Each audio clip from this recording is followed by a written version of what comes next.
നന്നായി കഴുകി വൃത്തിയാക്കിയ spinach 250 gram ഉണ്ട്. ഒരു 3 ഉരുളക്കിഴങ്ങ് എടുത്തിട്ടുണ്ട്. ചെറിയ ഉരുളക്കിഴങ്ങാണ്. നമ്മുടെ സ്പിനാച്ച് നന്നായിട്ട് ഇവിടെ അരിഞ്ഞു വെച്ചിട്ടുണ്ട്. ചെറിയ സവോള കുനുക്കിനെ അരിഞ്ഞു വെച്ചിട്ടുണ്ട്. നേരത്തെ കാണിച്ച ഉരുളക്കിഴങ്ങ് അതും വളരെ കുഞ്ഞായിട്ടാണ് അരിഞ്ഞു വെച്ചിരിക്കുന്നത്. അതിനകത്തോട്ട് കുറച്ച് ചൂടുവെള്ളം തിളപ്പിച്ച് ഒഴിക്കും. അതൊന്ന് പെട്ടെന്ന് നമുക്ക് ഫ്രൈ പാൻ കിടന്ന് വേവാൻ വേണ്ടിയിട്ടുള്ള ട്രിക്കാണ്. ഞാനൊരു 6 പച്ചമുളക് എടുത്തിട്ടുണ്ട്. അതും കുഞ്ഞായിട്ട് വട്ടത്തിൽ തന്നെ അരിഞ്ഞു വെച്ചിട്ടുണ്ട്.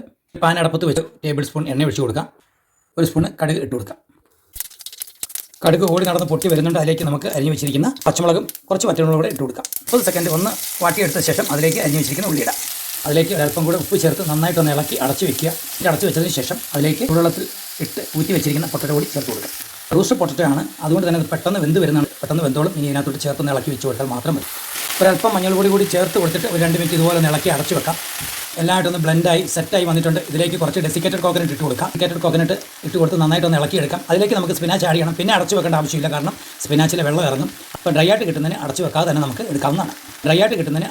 തന്നെ നമുക്ക് എടുക്കാവുന്നതാണ്. ഡെസിക്കേറ്റഡ് കോക്കനട്ട് ഇട്ട് ഒന്ന് ഇളക്കിയ ശേഷം ഇതുപോലെ ഇരിക്കും. ഇതിലേക്ക് നമുക്ക് സ്പിനാച്ച് ഇട്ട് കൊടുക്കാം.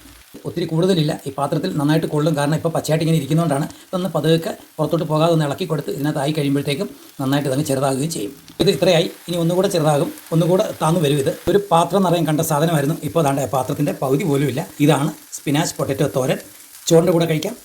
മാത്രമല്ല ബ്രെഡൊക്കെ ടോസ്റ്റ് ചെയ്തിട്ട് അതിനകത്ത് വെച്ച് ചേർത്ത് വെച്ച് സാൻഡ്വിച്ച് പോലെയും കഴിക്കാം. അടിപൊളി ടേസ്റ്റാണ്. എല്ലാവരും ഒന്ന് ട്രൈ ചെയ്ത് നോക്കുക. മറ്റൊരു വീഡിയോയുമായി വീണ്ടും കാണും. നന്ദി, നമസ്കാരം.